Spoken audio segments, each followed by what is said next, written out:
Hello again, everyone. Welcome to another episode of Bible Battles.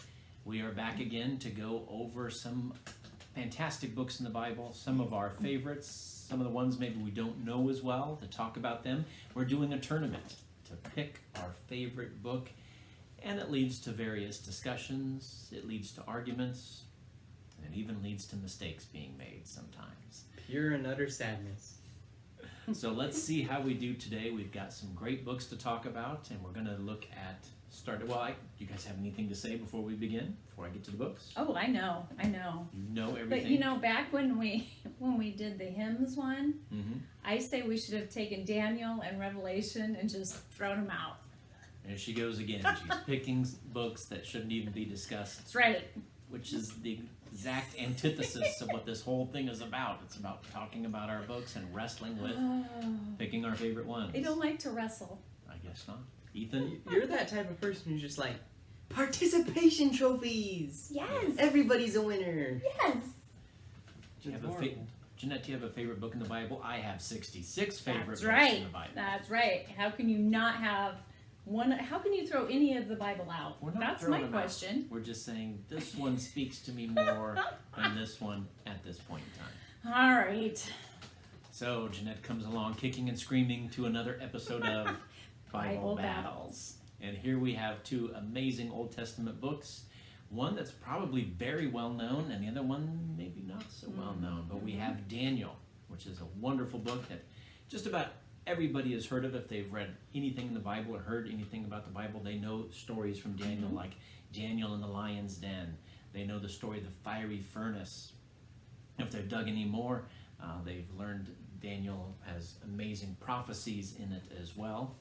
That book is going up against Obadiah, which is a book in the Bible that maybe you can't even find.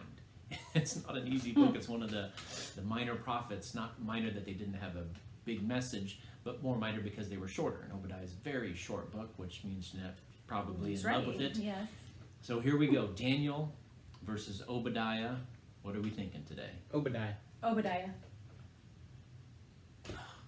Unbelievable. Obadiah. It reminds me that pride comes before fall. I'm just kidding. I'm going to have to call up the elders of the church. We're going to take away their Adventist card. Daniel is a very Adventist book. It's one of our church's favorite books. And these guys are both, are you not, what are you picking? Give us Obadiah. I'm picking Daniel. It's that type of book that kind of has whatever you want. As a kid, you can read it and it'd be like Daniel in the lion's den and like all of the other things that you like as a child. I don't know. I'm not a child anymore, so I forgot. And then you never were a child. You've always been a 100-year-old man. Pretty much. And then now, once you get older, you can start looking into like prophecy and stuff like that. So it kind of just encapsulates all ages. Nice. Although I did enjoy reading Obadiah this morning, and it does talk about being kind of puffed up, and God has that power to really bring you down, to where we can be humble again.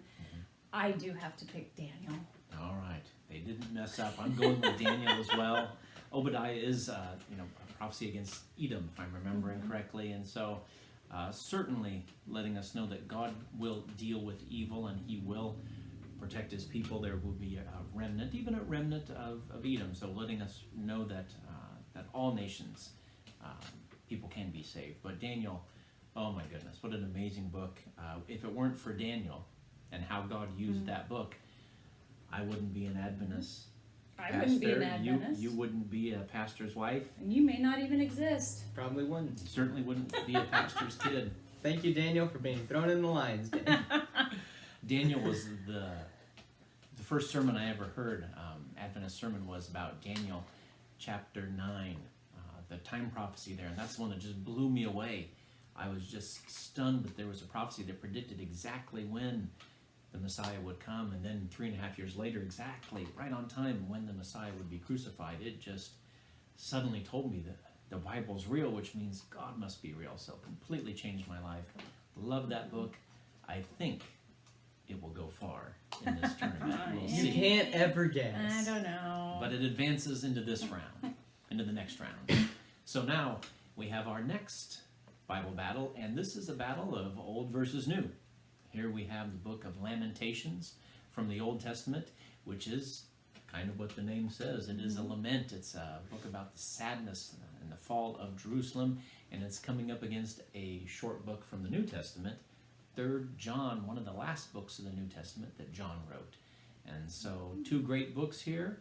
What's our thoughts on these two? I'm not actually sure which one I'm going to pick, so you guys got to help me out. These types of battles make me wonder, how is the Bible so long? There are so many tiny little short books that like somehow make this gigantic thing that is almost impossible to read in a year. It's possible, but you really have to work hard at it. Right. For me, I'm going to pick Lamentations because sadness. Because you are sad. Yes, I'm always sad. Like, this Bible battles has really made me like come out in my sadness. I'm getting more used to it. I'm getting bullied a lot.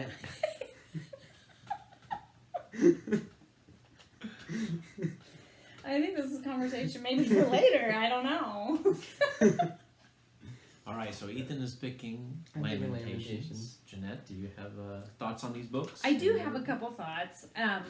I enjoyed reading both of them. I read them both really quickly. Mm-hmm. And Finished Sabbath school and read the books. went to church. That's right. It was a great day. In 3rd John, one thing that really kind of stood out to me is when he was writing his letter, he's saying, that it's great to see his children follow Christ. And we were kind of just discussing that yesterday. We are talking about our own children following Christ, but John talked about the people who were listening to him and then following Christ. And I think that that is one of the greatest things as a parent, if you see your children following Christ. And Lamentations, sad. I'm not sad. But I do think it's important to let us know that it's okay to be sad. Right. It's okay to lament. It's okay not to be happy all the time. Mm-hmm. So I'm going with 3rd John. Okay. And that is very true. That's a great point, that it's all right.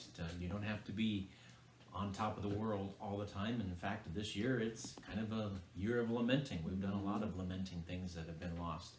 Lamentations is a wonderful book. In fact, even in the midst of all the sadness talked about in Lamentations, this book does have one of the most known verses of the Old Testament, and it's Lamentations 3, verse 22 and 23. Though the Lord's mercies, we are not consumed. Through the Lord's mercies, we're not consumed, because his compassions fail not. They are new every morning. Great is your faithfulness. Wonderful verse, and a great section there in Lamentations. What a great verse. You want to switch your vote? No. And 3rd John is an interesting book in the Bible because it gives us a snapshot of what life was like in the early church.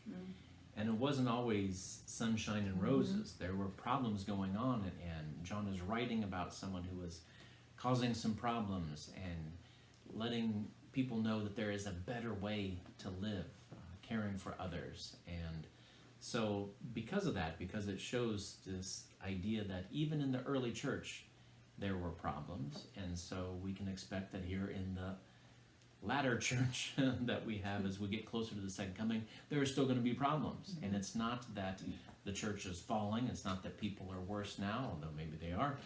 It's just that we're still human. And we're still dealing with problems, and there's a better way to live. So I'm going to pick 3rd John, I think. I'm going to go lament over here. Ethan is He's lamenting. time for more Lamentations. Just proving my of point. Ethan. That was a tough one. I don't know. Maybe tomorrow I would pick Lamentations, but for now, 3rd John. Wait, He's Here we clicking go. wrong over there. So now here we go. We're going straight into the next round, and we have what I consider the juggernaut, Daniel, going up against tiny little 3rd John. Who are we picking in here? Well, I know who you're picking. I'm going first, and I'm saying Daniel, love the book of Daniel. Daniel also, one of the reasons why I love this book is because it was one of my grandpa's favorite books. When I did a series on it, a 10-part series, he just talked about that for years. So Daniel has a special place in my heart. It's a great book. I'm going with Daniel. You guys? 3rd John in spite of... No. Pick it, Daniel. Because he wants to be right this time. Yeah. I've had enough time being wrong. And 3rd John is a tiny book, so Jeanette will pick that. And No, no? not this time. Not this time. We got agreement on Daniel's this one. just short enough. Yeah, yeah. 12 yeah, chapters. I really enjoy Daniel, and Okay. it's, you know, Ethan was saying that it encompasses like your whole lifespan, but you know it's something you can learn every single time you open your book. Yeah. Every time you read it, there's something new that pops out. So I like Daniel. All right. Never gets old. So we have some agreement there. Daniel is into the next round. That will do our Bible battles for today. Coming up next week, what are we going to be discussing? Well, it's going to get interesting. And we have 2 books that are from the Old Testament. We have 2 Kings, if I'm reading that right. Yep. And I'm not sure why that thing is so far away and has such small type, but 2nd Kings and Judges. there we go. And Mark and 2nd Samuel. Samuel. My eyes still do work a little bit. Mine don't. So yeah, great books we're going to be talking about. We're going to have a gospel that's going to be discussed, as well as 2 Samuel, which has some wonderful stories. I think in all it. the gospels should just be thrown out. Here we go. We're kicking out more books before we even begin. So, come back next week and find out which books Jeanette throws out and which books we actually vote through to the next round. You know, let's throw out the Pentateuch too. That's right, the Torah. How can you vote the Torah? We have to keep them. So, well, thank you everyone for joining us. We hope you'll hit the like button on this, share it with your friends, and we hope that you'll talk about these books. We hope that you'll read them and be blessed, because that's the major thing, is as we've read these books, we've been blessed, and we just wanted to share it with you. Take care, have a great day, stay safe, and God bless.